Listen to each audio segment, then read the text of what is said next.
When debating with atheists on the internet, you'll often encounter what I call the dumb cop, dumber cop routine. Now, please do not let the name mislead you. Even though it's called the dumb cop, dumber cop routine, it does not necessarily mean there are two separate parties involved. The dumb cop and the dumber cop can in fact be the same atheist. Now, you'll often encounter this when an atheist says, oh, well, Christians can't use science, 93% of blah blah blah, and you respond by producing the names of notable scientists who are also Christians, and then the atheist accuses you of making an argument from authority fallacy. Now, I've encountered the dumb cop, dumber cop routine a few times recently, so let me share these examples with you. So the first guy here thinks he has me cornered. He asks, deflating atheism. Can God make a rock so heavy even he can't lift it? And I respond, the question is invalid. The concept of a rock so heavy an omnipotent being can't lift it is incoherent. God can make a rock of any weight. God can lift a rock of any weight.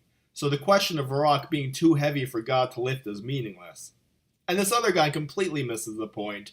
He quotes what I say about God being able to make and lift a rock of any weight, and then he asks, really? How do you know this?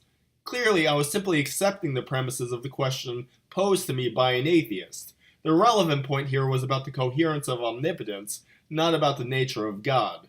If God is indeed omnipotent, as the question assumes, then he can necessarily make and lift a rock of any weight. That follows from the definition of omnipotence.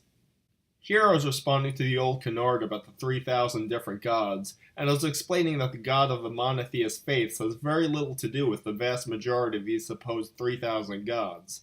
I said, actually try reading philosophy to understand how God has been defined from the time of Aristotle to Aquinas the Plantinga.